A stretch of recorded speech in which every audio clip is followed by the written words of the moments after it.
బాబ్రీ మసీదు కూల్చివేత కేసులో బీజేపీ అగ్రనేతలకి ఎదురుదెబ్బ తగిలింది. ఎల్కే అడ్వాణీ సహా 12 మందిపై క్రిమినల్ కేసుల పునరుద్ధరణకు అనుమతినిస్తూ సుప్రీంకోర్టు తీర్పునిచ్చింది.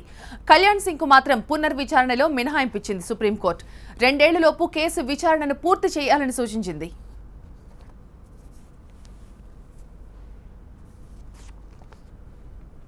అయోధ్యలో 1992లో జరిగిన బాబ్రీ మసీద్ కూల్చివేత ఘటనలో అప్పట్లో అడ్వాణీతో సహా 13 మందిపై కేసులు నమోదయ్యాయి. మురళీ మనోహర్ జోషి, కేంద్ర మంత్రి ఉమాభారతి, ఉత్తరప్రదేశ్ మాజీ ముఖ్యమంత్రి కళ్యాణ్ సింగ్, వినయ్ కతియార్ లాంటి నేతలపై దాఖలైన అభియోగాలను రాయ్బరేలీ కోర్టు కొట్టేసింది. కింది కోర్టు నిర్ణయాన్ని అలహాబాద్ హైకోర్టు కూడా సమర్థించింది. అయితే హైకోర్టు నిర్ణయాన్ని సవాల్ చేస్తూ 2010లో సీబీఐ సుప్రీంకోర్టులో పిటిషన్ వేసింది. హాజీ మహబూబ్ అహ్మద్ అనే వ్యక్తి కూడా సుప్రీంకోర్టుని ఆశ్రయించాడు.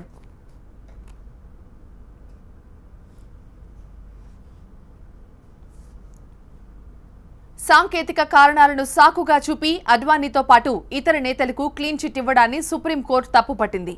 కుట్ర అభియోగాలతో సహా 13 మందిపై అనుబంధ ఛార్జ్షీట్ వేయడానికి సీబీఐకి అనుమతినిచ్చింది సుప్రీంకోర్టు. కేసు విచారణలో వీరిని నిందితులుగా ఉంచాలా లేదా అన్న విషయాన్ని తాజాగా విచారించిన సుప్రీంకోర్టు కేసు పునరుద్ధరణకు అనుమతినిస్తూ తీర్పిచ్చింది. దీంతో బీజేపీ అగ్రనేతలకు ఎదురుదెబ్బ తగిలింది. కేసు విచారణని 2 ఏళ్లలో పూర్తి చేయాలని సూచించింది. కళ్యాణ్ సింగ్ కు మాత్రం విచారణ నుంచి మినహాయింపించింది సుప్రీంకోర్టు. లక్నోలోని ట్రయల్ కోర్టులో ఈ విచారణకు అనుమతినిచ్చింది సుప్రీం. రోజువారీ విచారణ జరపాలని సూచించింది. 4 వారాల్లోగా కేసుని రాయ్బరేలీ కోర్టు నుంచి లక్నో ట్రయల్ కోర్టుకు బదిలీ చేయాలని ఆదేశించింది అత్యున్నత న్యాయస్థానం. నిజానికి బాబ్రీ కూల్చివేత కేసు 2 సెట్లుగా ఉంది. ఆ రోజు రామ్ కథా కుంజ్పై ఉన్న అడ్వాణీ, మరో 13 మంది నేతలు రెచ్చగొట్టే వ్యాఖ్యలు చేయడం వల్లే బాబ్రీ మసీద్ను కరసేవకులు కూల్చేశారన్న ఆరోపణలున్నాయి. రెండో కేసు కూల్చివేతలో పాల్గొన్న లక్షలాది మంది జనంపై నమోదైంది. శివసేన నేత బాల్ ఠాక్రే చనిపోవడంతో ఆయన పేరును నిందితుల జాబితా నుంచి తొలగించారు. ఇక బాబ్రీ విధ్వంసం జరిగిన రోజున అద్వానీ, మురళీ మనోహర్ జోషి, వినయ్ కతియార్ లాంటి నేతలతో పాటు దివంగత వీహెచ్పీ నేత అశోక్ సింఘాల్ కూడా అయోధ్యలోనే ఉన్నారు. వీళ్ల రెచ్చగొట్టే ప్రసంగాల వల్లే కరసేవకులు దూసుకెళ్లి బాబ్రీ మసీదును కూల్చేసినట్లు ఆరోపణలొచ్చాయి. కళ్యాణ్ సింగ్ కు విచారణ నుంచి మినహాయింపు ఇవ్వడానికి ప్రత్యేక కారణాన్ని తెలిపింది సుప్రీంకోర్టు.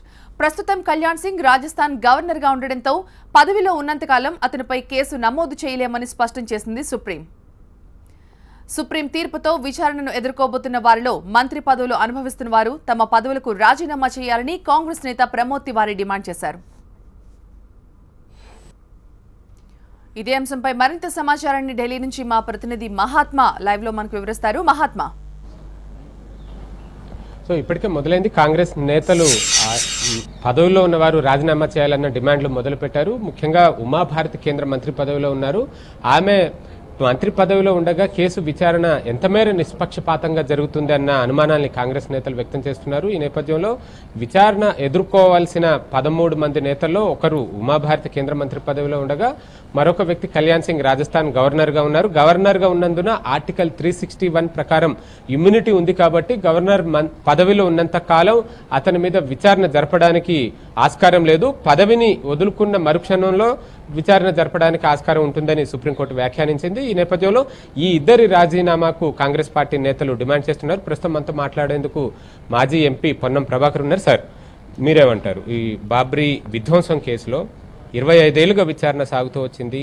కింది కోర్టు ఇంతకాలం పాటు వీరికి క్లీన్ చిట్ ఇచ్చింది. కానీ సుప్రీంకోర్టు సాంకేతిక కారణాలు చూపి క్లీన్ చిట్ ఇవ్వడానికి వీల్లేదు, ముందు ట్రయల్ ఫేస్ చేయాలి, ట్రయల్ ఫేస్ చేసే క్రమంలో నిర్దోషులుగా ప్రూవ్ చేసుకునే అవకాశం వీలుకుంటుంది కాబట్టి ఆ ప్రయత్నం చేసుకోవచ్చు అని చెప్పింది. మీరేమంటారు? న్యాయపరమైన తీర్పును ప్రశ్నించే హక్కు దేశంలో లేదు. కానీ న్యాయపరమైన తీర్పును పక్కన ఉంచితే రాజకీయంగా ఈ అంశాన్ని ఏ విధంగా ఉపయోగించుకోబోతా ఉన్నది బీజేపీ అంటే, సరే కాంగ్రెస్ పార్టీ రాజీనామా డిమాండ్ చేసినా చేయకపోయినా భారతీయ జనతా పార్టీని దీన్ని రాజీనామా చేయించడంతో పాటుగా అవసరమైతే గవర్నర్ గారిని కూడా రాజీనామా చేయించి దీని ఒక రాజకీయ లబ్ధి కొరకు మళ్ళీ ఒక మతపరమైన అయితే సెన్సిటివ్నెస్ తేవాలనే వాళ్ళ ఆలోచన ఉందో ఈ అంశాన్ని కూడా ఒక అంశంగా ఉపయోగించుకుంటారని భావిస్తాను.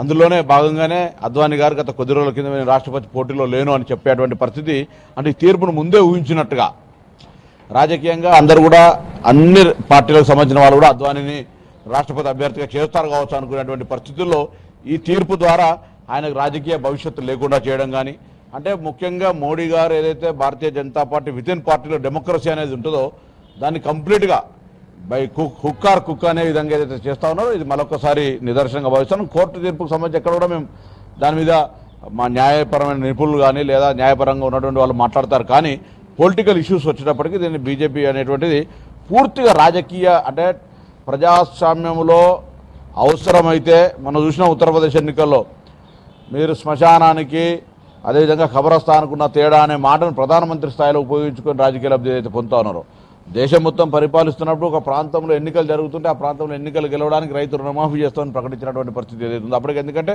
రైతు రుణమాఫీ రాహుల్ గాంధీ గారు ఒక రేజ్ చేసిన అంశం, కానీ ప్రజల్లో వీళ్ళు అధికారం రారు కావచ్చు అనే ఒక విశ్వాసం లేకపోవడం కారణంగా మాకు ఓటు రాకున్నా అధికారంలో ఉన్నారుగా వీళ్ళు ప్రామిస్ చేస్తూ ఉన్నాడు, ప్రైమ్ మినిస్టర్ ప్రామిస్ చేస్తూ ఉన్నాడు, తప్పకుండా చేస్తారని ఒక విశ్వాసంతో ఓటు ప్యాటర్న్ ఫార్మర్స్ని అట్రాక్ట్ చేయడానికి ఇట్లా పొలిటికల్గా ఉపయోగించుకోవడానికి ఈ అంశాన్ని కూడా ఈ బాబ్రీ మసీద్ 25 సంవత్సరాల తర్వాత జరిగిన ఈ తీర్పు ప్రకారంగా సెన్సిటివ్నెస్ ఉన్నటువంటి ఈ అంశాన్ని పూర్తిగా రాజకీయ రంగు పొలిమి దీన్ని మళ్ళీ ఒక మతపరమైనటువంటి అంశంగా తీసుకుంటారని భావిస్తూ ఉన్నాం. ఇంకొక ప్రశ్న కూడా ఇక్కడ తలెత్తుతుంది. ఇప్పుడు అధికారంలో ప్రభుత్వం బీజేపీ ఉంది, అయితే ఈ 2 ఏళ్ల లోపు విచారణ పూర్తి చేయాలని సుప్రీంకోర్టు ఆదేశించింది, ట్రయల్ కోర్టు. కాంగ్రెస్ నేతలు మరికొంతమంది ఏమంటున్నారంటే ప్రభుత్వం అధికారంలో ఉన్నప్పుడు ట్రయల్ ఎంత మేర నిష్పక్షపాతంగా జరుగుతుంది, ఎందుకంటే ఆ పార్టీ నేతల మీద అభియోగాలు ఉన్నాయి.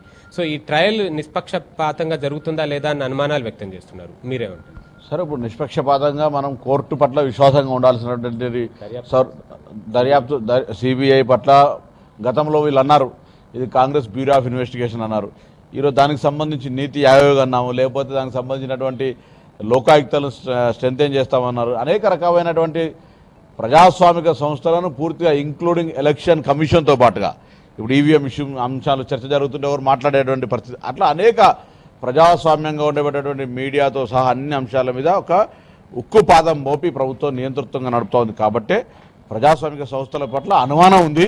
గతంలో ఏ అనుమానాలు వ్యక్తం చేసినారో వీళ్ళు వారు దాని జేబు సంస్థలకు ఉపయోగించుకుంటా ఉన్నారు. కాబట్టి విచారణ అధికారంలో ఉన్నటువంటి పార్టీకి సంబంధించిన వాళ్ళు ఎదుర్కొంటున్నటువంటి పరిస్థితిలో ఒక రకమైన వాదన, రెండో రకమైనటువంటి వాదన తప్పకుండా వీళ్ళని దోషులుగా నిరూపించడం ద్వారా ఈ ప్రభుత్వమే కొంతమందిని బలి తీసుకొనైనా కొంత విజయాన్ని సాధించడం కొరకు అవసరమైతే అద్వానీ గారి లాంటి వాళ్ళను జైలుకు పంపైనా, ఒకటేమో రాజకీయ కక్ష తీరడము, రెండో రాజకీయ లబ్ధి పొందడం అనేటువంటిది కూడా ఊహించడానికి అవకాశం ఉంది. మోడీ గారి అమిత్ షా గారి ఒక రాజకీయమైనటువంటి నియంతృత్వపు పోకడల మధ్య దాన్ని ఊహించడానికి ఇవాళ అయ్యో ఇది ఇంత పెద్ద స్కోప్ ఉందా ఇటువంటి విధంగా చేస్తారా అంటే అటువంటి విధంగా చేయడానికి అవకాశం 100% కనబడుతుంది. కాబట్టి అద్వానీ గారి రాజకీయ సమాధి చేయాలన్నా ఇది ఒక అవకాశం, లేదా ఇంకొక కొంతమందిని రాజకీయంగా దీన్ని ఉపయోగించుకొని ఇందులో భాగస్వాములు చేయాలన్నా ఇది ఒక అవకాశం మోడీ గారికి. కాబట్టి పొలిటికల్ అడ్వాంటేజెస్, పొలిటికల్ ప్రక్రియలో 100% భారతీయ జనతా పార్టీ ఈ అంశాన్ని సద్వినియోగం చేసుకుంటుంది. మతపరమైన విద్వేషం రెచ్చగొట్టడము లేదా రాజకీయ హత్యలు చేయడానికి దీన్ని ఉపయోగించుకుంటుంది. Thank you. సో ఇది ఈ 2 ఏళ్ల కాలంలో విచారణ అయితే పూర్తవుతుంది. విచారణలో ఈ ఎల్కే అద్వానీ, మురళీ మనోహర్ జోషి వంటి నేతలు దోషులుగా తేలినా, నిర్దోషులుగా బయటపడ్డా, ఏ రకమైన తీర్పు వచ్చినా సరే దాన్ని రాజకీయంగా అడ్వాంటేజ్గా ఉపయోగించుకుని రాజకీయ లబ్ధి కోసమే బీజేపీ అధికార ప్రభుత్వం ప్రయత్నిస్తుందని పొన్నం ప్రభాకర్ చెప్తున్నారు. మొత్తంగా అయితే ఇది రాజకీయంగాను పెను సంచలనాలు సృష్టించే అవకాశం కనిపిస్తోంది.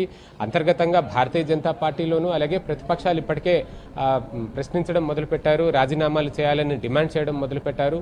ఈ పరిస్థితుల్లో ఇప్పుడు ఇచ్చిన తీర్పు ప్రభావం రాజకీయంగాను పెను దుమారాన్నే రేపుతుందని మనం చెప్పుకోవచ్చు. ఎస్ మహాత్మా, మొత్తం మీద బాబ్రీ కేసులో సుప్రీం ఆదేశాలు బీజేపీపై ఎదురుదాడి చేసేందుకు ప్రతిపక్షాలకు ఒక అస్త్రంగా మారాయి.